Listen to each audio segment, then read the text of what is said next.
Hey friends, what's up? This is Metro, and today we're gonna go over the best Wraith build in action. This is a full VOD review from start to finish. This game was Ascendant 4 average, 3 Turnus players per team, so it was a pretty high rated lobby. And yeah, we haven't done one of those in a while. If you don't know what we're doing here, we're going over the entire game, giving you my decisions on macro, micro, what to do, when to do it. And today's a very special occasion because I really think this is the best build that has ever been created for Wraith. I think it has the best synergy that Wraith ever had. Like, it works insanely well together. And if you haven't watched the video yet, my last video went over the entire build in detail. And I hope by checking out the replay, it's gonna be a bit more easy to understand why I think the new Wraith is way stronger. I think it's gonna be very easy to understand why the build is so strong. And I think it also is gonna show well how to use the new ult properly. I remember this early game.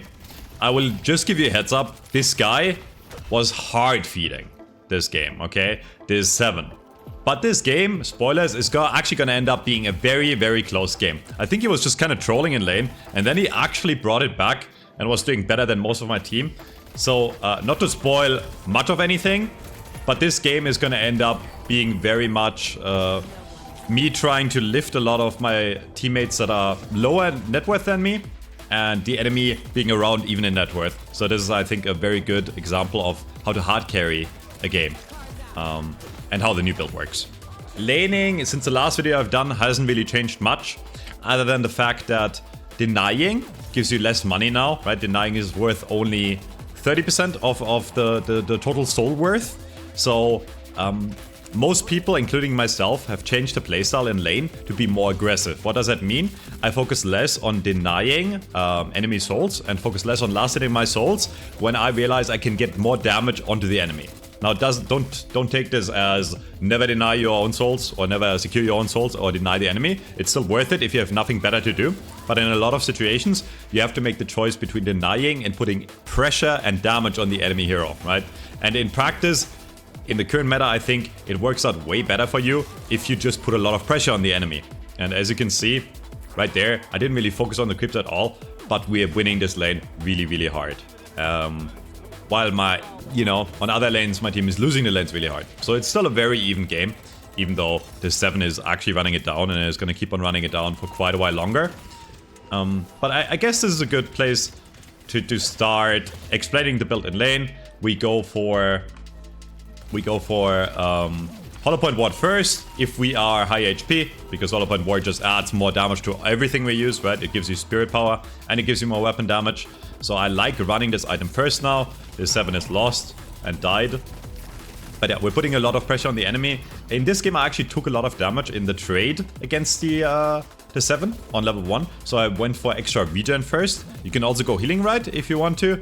I like being a bit more active in lane. So usually I end up buying extra regen, just so I can stay in lane and keep the pressure up. And as you can see, we're looking very healthy again.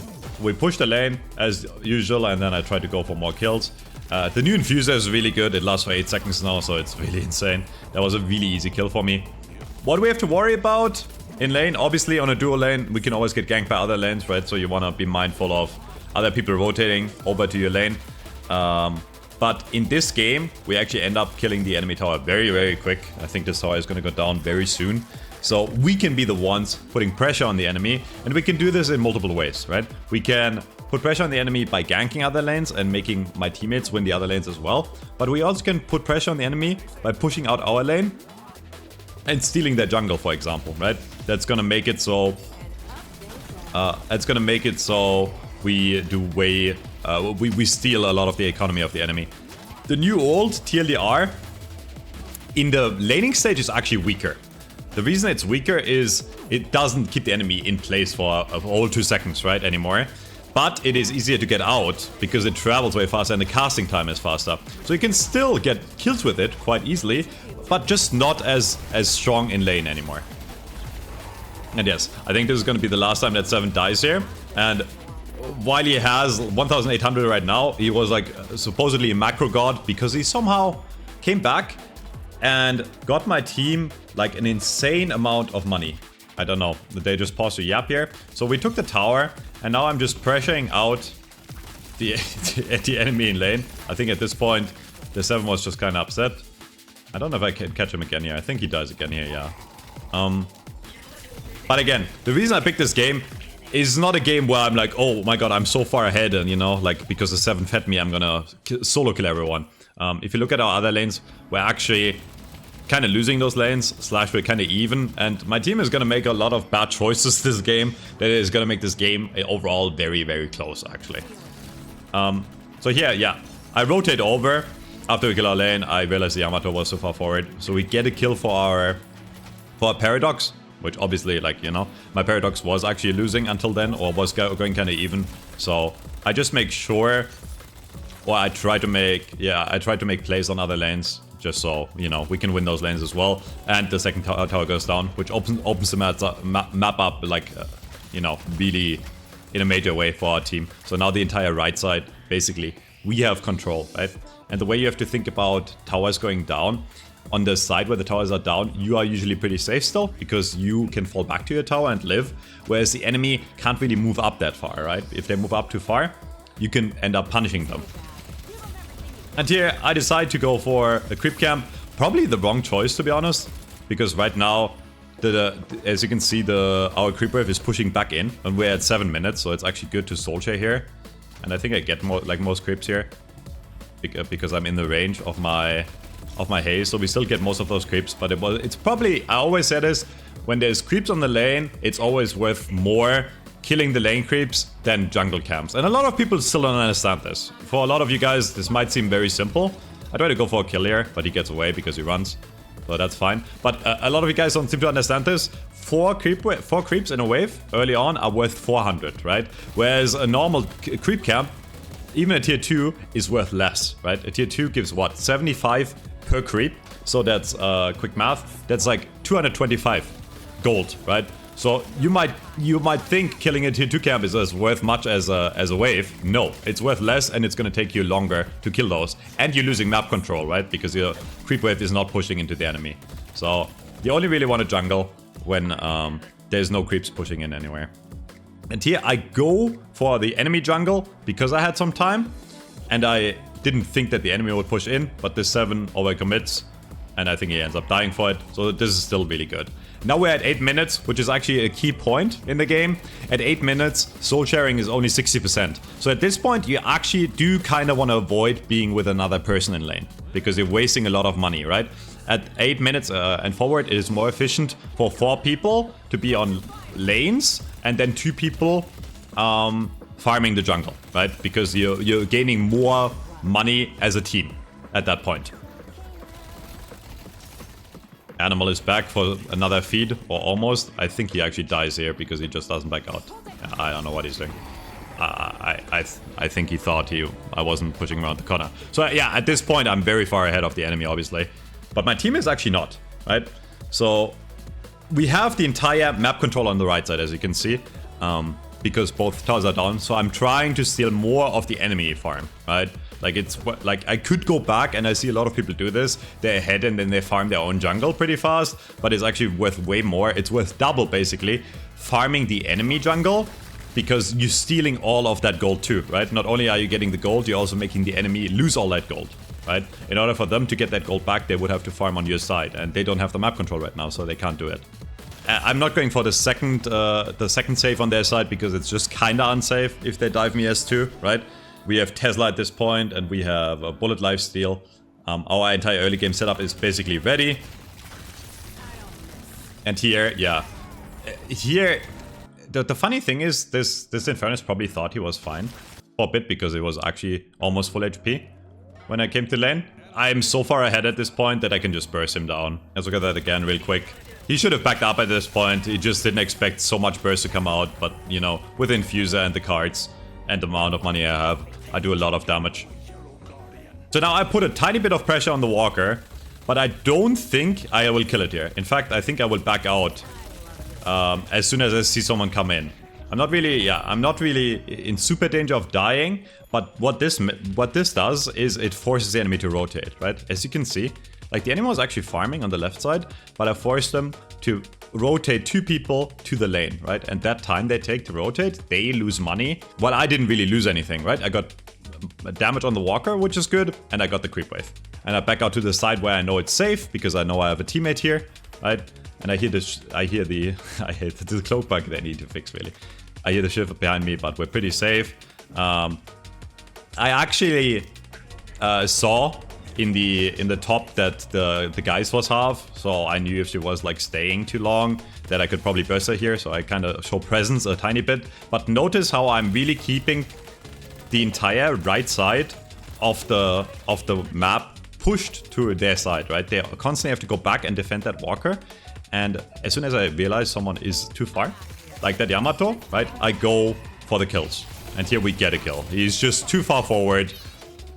And this is all because we have the map control on this side, right? Like, I think even if none of my teammates show up here, even if the Paradox doesn't show up and the Haze, I probably get that kill by myself, or at least force her back.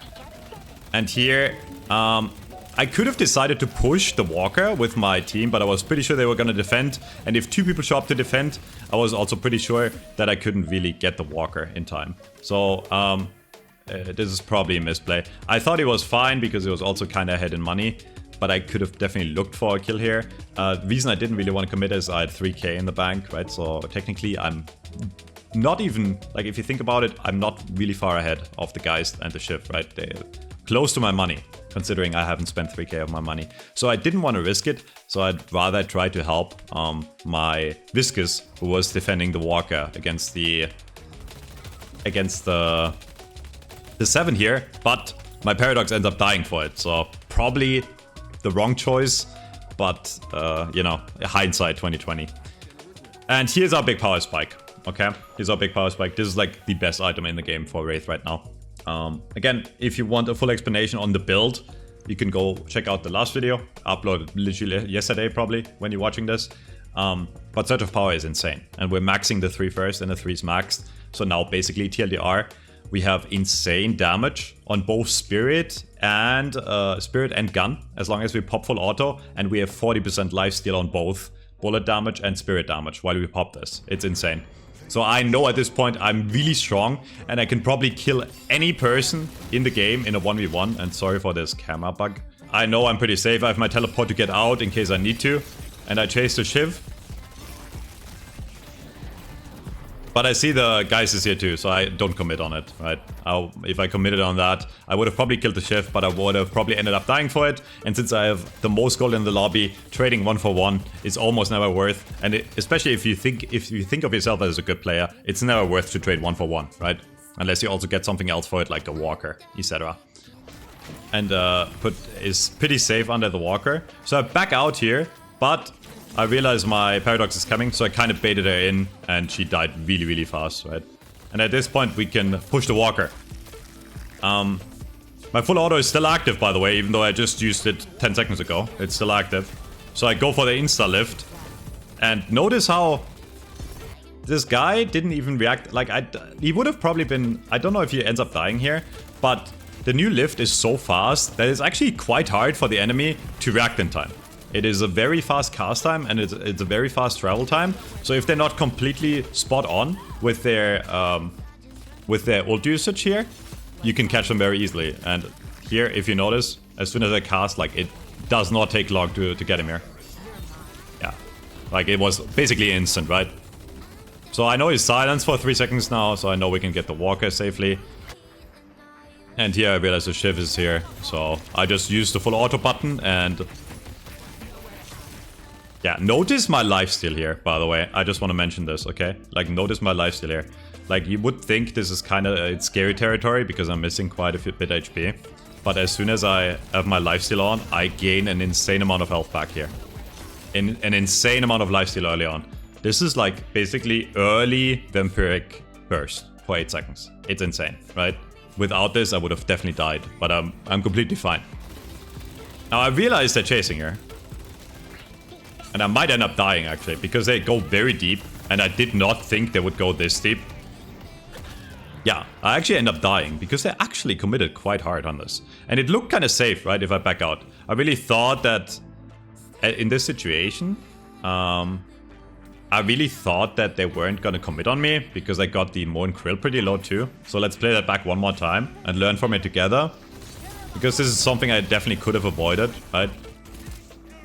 At this point, I didn't think they would commit, right? I forced them out, so I go back to farming. And then I realized, wait, they're actually close. But I don't have cooldowns, right? I don't have any cooldowns. So at this point, I'm just dead. So that was a misplay. I should have played it safe, backed out further, and probably farmed the tier 3 camp, and I would have been fine. Because the one point in time where I'm weak is when I don't have full auto up, right? Full auto is what makes this build work. And without full auto, we're basically nothing. They're very weak, especially in the early and mid game. And notice how I died once, and suddenly the enemy's ahead, right?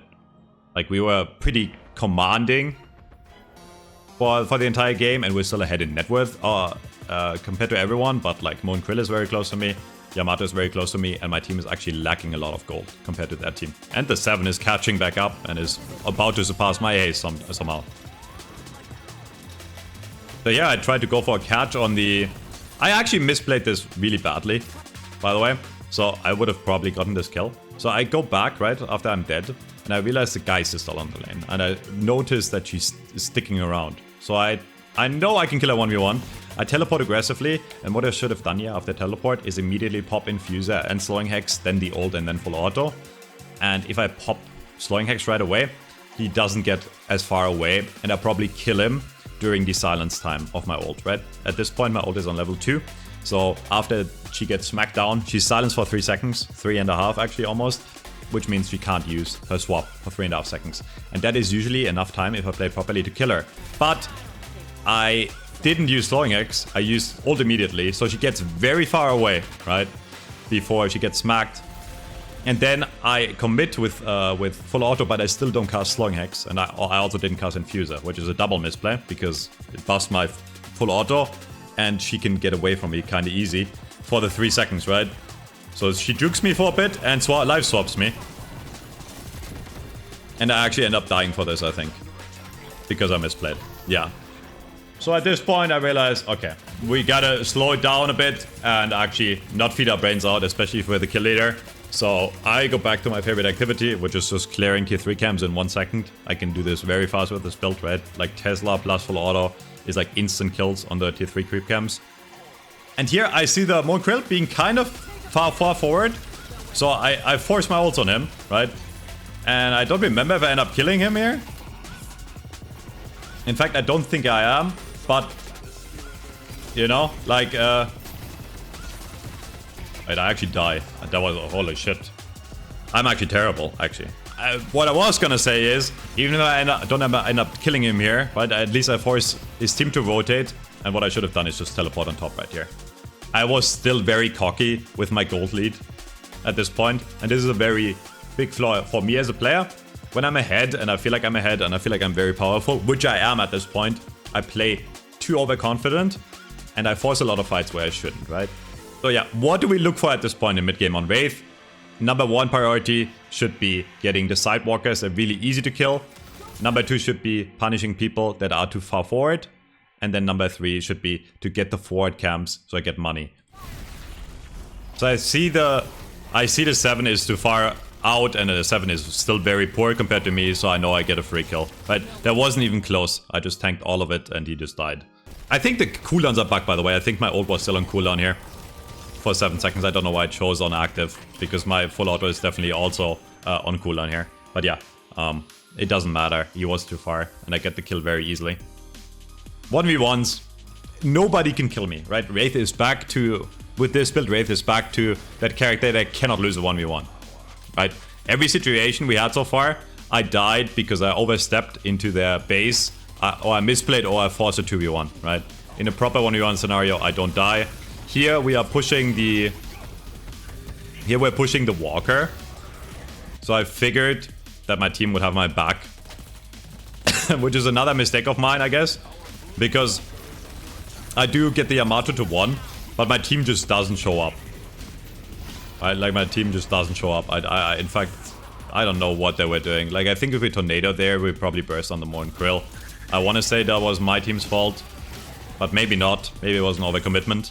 But I'm still good on money, funnily enough. because I end up getting money so fast, either by getting a solo target pick off or farming creep camps really fast. I still try to show a lot of presence, and I'm still making sure that we push out all the waves, which is the #1 priority. And my team was actually doing pretty well with wave control this game, right? I didn't have to like push a lot of lanes by myself, so that's a plus. And here the Krill is on our side of the map. And he was way too deep. So at this point I think we just get a free kill on him. I don't know why he ran into our... into our secret shop. And again, at this state in the game, I bought Burst Fire. In this state of the game, again, like, nobody can really win a 1v1 fight against me. So I still feel very confident in my play. As long as I don't get caught out alone, I know I can win fights or carry my team in fights. So I get disarmed because Mon Krill is a fun character. But they take a lot of damage for it. And at this point I realize we can kind of chase. And we still have the life still on. So our sustain is really, really good, right? We were back to like half HP and now we were back to almost full. So I know the enemy has to back out and we get the last person that is too far forward. So just keeping up map control, making sure they don't get too close to our walkers, which is important. We lost both our side walkers actually, so I really want to make sure they don't get any more middle walkers at least.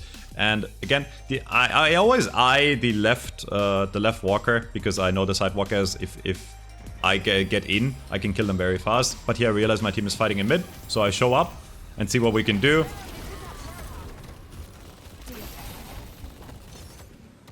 Probably played that. Yeah, I played that kind of poorly. That was definitely not the best focus fire, but Shiv commits on me, and I think he dies here. Because he can't win a 1v1.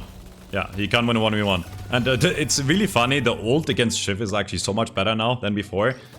Because Shiv is a pretty fucking tanky character, right? So the old ult, when they were lifted for 1.75 seconds, it really wasn't enough time even if you were farmed to kill them. But with the new ult, notice how I have it and I play patient. I wait until he goes on me with his ult. And then I ult, and now it doesn't matter if I have 1 HP or full. The only thing he can do is run away, or he can melee. But he is disarmed and silenced for, 3 seconds here. So he can't do anything.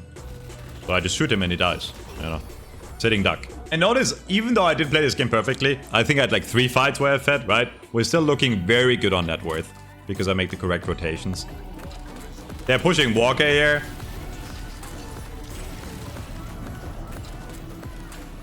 And I go for the target that is easiest to kill. Yamato is overcommitted, so we get the kill on Yamato. I didn't really want to force the 1v1 against the guys because he still had swap up and I didn't have ult, right? And we go straight back to farming. There's not really much else to do right now, right? Like all the waves are pushing into their direction. My teammates were on blue, so again, it's better to split up and not share the farm on a single lane. And I realize my team has all the lanes covered in middle, right? And the side lanes are very far into their territory. And here is something I like doing. I like going down side lanes when they're pushed into the enemy. Because a lot of the time the enemy pushes back from their spawn, right? And they push too far, right? It seems like safe to look where the Shiv is. It seems like safe, but if the Shiv, I don't remember what exactly happens here, but I can tell you, if the Shiv pushes one more wave, I can kill him here, right? Because if he's that far, there's probably not someone else right behind him, because again, this makes no sense. The creeper is very close to their spawn, right? So it makes no sense to have 2 people push that close from their spawn, right? And if the Shiv decides to not push further, I go up to the creep wave, push it back, and then like farm this entire side of the jungle, right? Because we have that map control there, right? Farm the tier 3 camp and farm their side camps, right? That way, another way to get ahead, right? And here, I don't know. Let's see what happens. I think I might end up catching the Shiv here. So I look, right? I look, and I'm like, oh, Shiv is coming, right? What happens? Flying X, lift, press all the buttons, and he's dead. He can't do anything. And I think this demonstrated really beautifully why you need to change your build now and why the old Wraith builds don't work anymore. You need slowing abilities, right? As long as you slow down the enemy, they can't escape your ult, right? They can't escape your ult. The only way they get away from your ult now is running away. And a lot of people came into my comments and into my chat the last few days and told me, wait, the new Wraith ult is bad, right? It's useless because they just get lifted really quick and then they run away. But if you have slowing X like I do and slowing bullets, they can't get away after, right? They can't do anything. They're sitting ducks still, right? So it's a longer duration disable. The only thing you have to do better is aiming at them, right? They can move. Like, they're not stationary in front of you. They can move. But, like, look how little that matters. Like, at this point, the shift is dead. It's over. Unless someone else shows up. And even if someone else shows up, I probably win the 2v1 because the shift is very far forward, right? I go down, slowing X, and press all the buttons. And he just dies. It's just over for him. It is literally just over. And he dies so quick, and it's a shift, right? Yeah, I'm ahead 8k, but that's a shift. That's like the tankiest character on their team other than the Mo and Krill. And at that point, I back out. Or, well, I don't back out. I try to back out, but they're going on me. And I might end up dying here, actually. But the funny thing is, I think I could have lived there if my Mirage wasn't a scared little pussy. I don't know why he ran away. Like, we were actually in a 2v2 here. I was still looking pretty healthy, right? My Mirage is rotating over, coming to me. But he just, like, decided to kind of run. Which I guess I could have teleported earlier, so I could have also played it better. But I think if my Mirage, like, kind of face tanks for me for a bit, I can, you know, get my full auto back, which I just used on the Shiv, and at that point I regen so much health that I can probably win that for my team. But again, I should have probably backed out even sooner after I got the kill on Shiv, so I could have played that better too. So here I realized that my for the last 10 seconds my Mirage fought the 7, and the fight is still not over, so I was like, oh, I probably should help. Yeah, so we get a free kill, you know. It's assist gold. Well, I got the kill and assist gold for my Mirage, so it's worth it no matter what, even though my Mirage would have probably in the long run probably won that 1v1, possibly. But yeah, a free kill is a free kill. And at this point, there's not really much else on this side of the map, right? Like, the walker is gone, so instead I return into middle and I see anything I can catch from the enemy, right? I steal. So I steal their jungle. Any time you farm the enemy jungle safely, it's a win for you and your team. So our lane control is looking pretty good, but again, the gold is actually still very even, right? Very even. So I push out his lane for one wave, and then I rotate over to the team fight because I realize my team is fighting very heavy. And I know if I can catch anyone in a 1v1 here, they die. So I look for the Shiv. I don't have lift still, right? So I realize the lady guys is coming, so I turn around. Force the Shiv out of fight and get the kill on the lady guys. That was just a cleanup, right? Like, my team played that pretty well, I guess. Okay, so I remember this specific point in the game because I call mid and I know my team can do mid by themselves. And it's actually a pretty safe mid. They're down 2 players, right? And I know that as Wraith, I can get to the walker. Maybe he gets a kill on the walker, but I can get the kill on the 7 if he wants to trade for the walker, right? At least. But what happens is, my Mirage decides to teleport over as well, for no reason, right? No reason.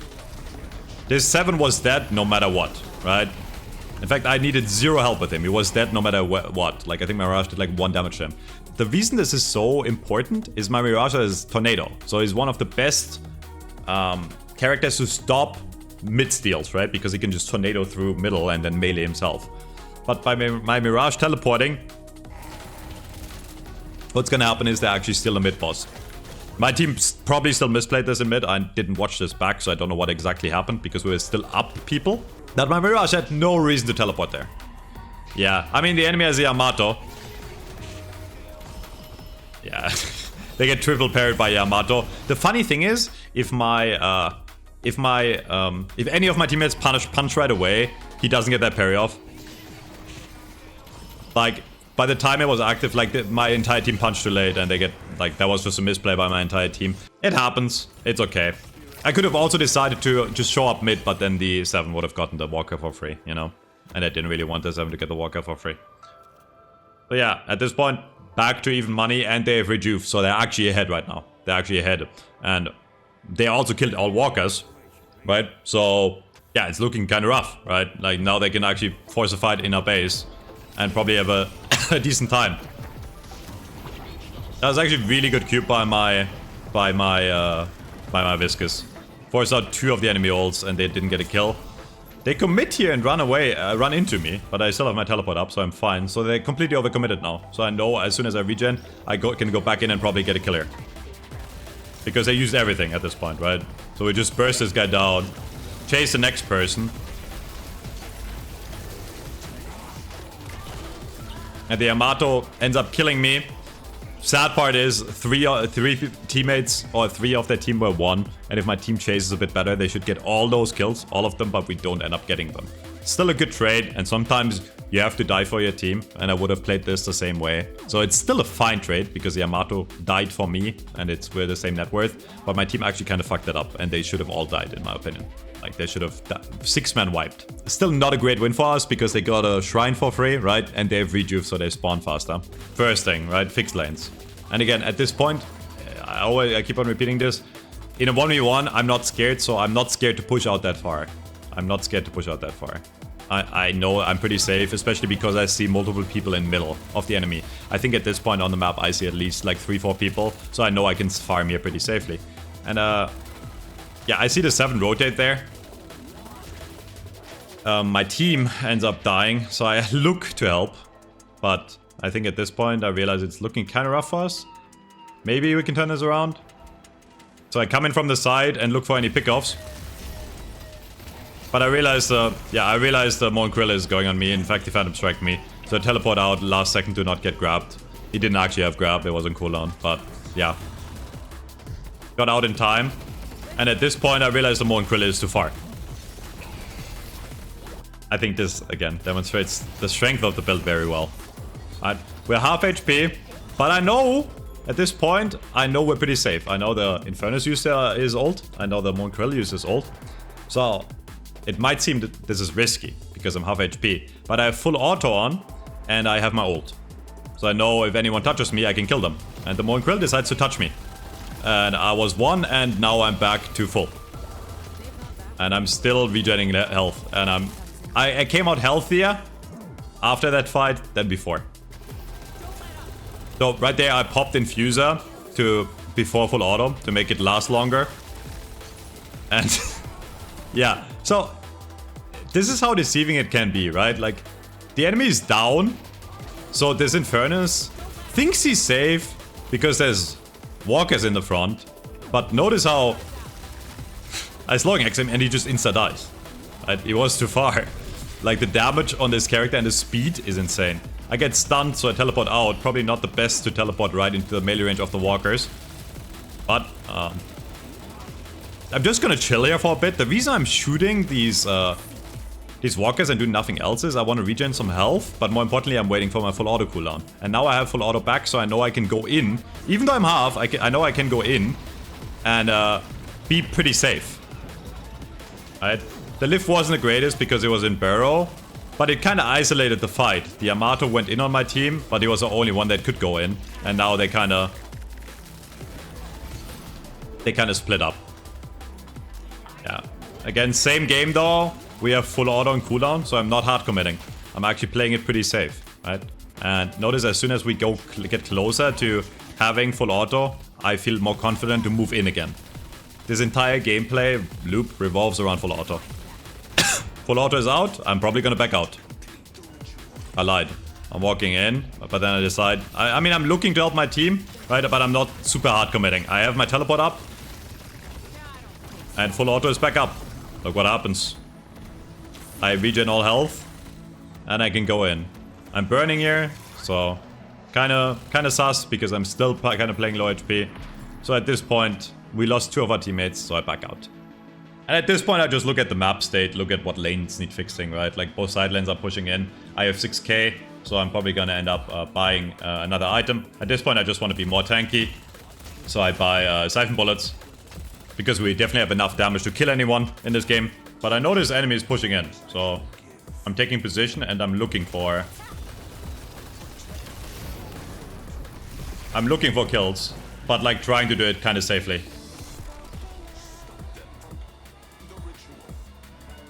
They did end up actually getting getting our Patreon for it. Because we just couldn't defend, right? We had 3 people dead. So they do end up getting Patreon for it. So at this point, this game is very scary. Because one lost team fight and it's over. Yeah. So I noticed more than Krill was too far. I shot him off the zip line. I think he gets out here though. And I don't commit any further. Yeah, at this point it's kind of scary. Because they are all there, right? And I see them all there. So I back out. Play it safe. But like I'm always a person looking to get like that entry frag or looking to get that side lane pick off. We're looking for those 1v1 scenarios. So mid boss is up. Doesn't really matter at this point to be honest. Because the next team to win the fight can probably just run in and kill the enemy Patreon. Right, at this point mid is actually not that relevant. Other than us like attempting to force it. We could like try to bait it in middle, right? And look for the other team to engage us and win the last fight in mid. It's a way to engage in the fight, but yeah. So I try to stick around my team, stay around my team. My team is running Urn, so I'm trying to stay around this side of the map as long as the lanes are fixed, which they're looking fine right now, right? All the lanes are in middle or on their side. So I'm looking... And right there I called that it's safe because I knew no one was coming. So we get the Urn for free. Yeah, I think the enemy is... Yeah, the enemy is doing mid here. But it doesn't matter. Well, I knew they couldn't finish it in time and I knew my team was already in position to contest. So I knew there wasn't enough time for them to finish it and us not having a fight. So last fight is gonna go down in mid right now. So I look from the sidelines and the first person I see, I ult. Because I know they're dead. And they actually do just end up dying, right? And they actually steal, or they actually get the mid boss. But as long as I play it safe here, it doesn't matter. Because I'm in such a good position, I can, again, like I can probably kill the entire enemy team. Yeah, let's go over my thought process here real quick. I guess it makes sense. Wraith is not great at stealing mid anymore. So I'd rather play safe and guarantee kills that I know I can get. I could have decided to teleport in mid here and lift 1 or 2 people, right? Like the mass lift. Now lifts a maximum of 2, but keep in mind the lift is very short now. So they can still go for the melee after, right? So it's very risky for me as the carrier of my team or the most farm person to go in and attempt to steal when I can still die very easily, right? If I don't shoot, I die very easily. So me going for mid here is very risky.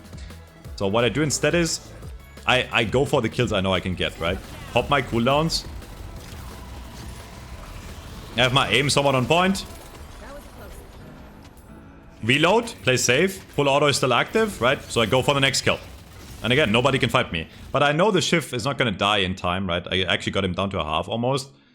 But I stay in a position where I can help my team without dying, right? So here I see my Haze is getting chased by the Morn Krill. So I shoot their Morn Krill. And the funny thing is like that his health drops so fast, it's insane. And they got rejuve, by the way. So we're trading 2 for 2. Basically, like 2 of my teammates are 1. And my haze is kind of half, right? And their team is all full. And they still have 2 ults up. So I take the high ground over them. He pops metal skin, so I can't shoot him. I get stunned. So I back out for a bit. My haze ult, so I'm staying around in the haze ult. Yeah, notice how fast they die. It's pretty crazy. Yeah, the damage output of this build is insane. And so is the healing, right? Like, look at their health, man. Like, it's surprising. Like, this is like the strongest gun Wraith has ever felt. It's very insane. Like, it feels so strong. Like, this guy went from half to 0 in 1 second, and this guy went from half to 0 in another 1 second. So we get 2 kills, kind of saved the game. Now, sad part is they have rejuve, so we'll have to win another fight. So we go back, defend. That's all we can do right now, right? In fact, we actually have to kind of hold out and defend here. Because they're about to respawn and my team is still dead for at least another 20 seconds or 40 seconds if you consider the haze. So I notice they go on me, back out immediately. And I'm trying to play it really safe here. I have enough money for another item. At this point, I think I'm thinking that was actually too long. Oh, yeah. So at this point, I actually realized... the only thing that stopped me from hard engaging and killing everyone is all the disables I have, right? Like the disarm, The 7 stun, right? There's so much stuns on their team, right? They have a knockdown. So I realized that, hey, if I buy Unstoppable right here, I can just pop it and kill one person guaranteed. Right? And honestly, I could have probably bought Unstoppable in this game before Glass Cannon, but like I felt like, you know, I really had to lift my team here with damage. So I end up buying Unstop. And I turn and press the buttons. And look what happens.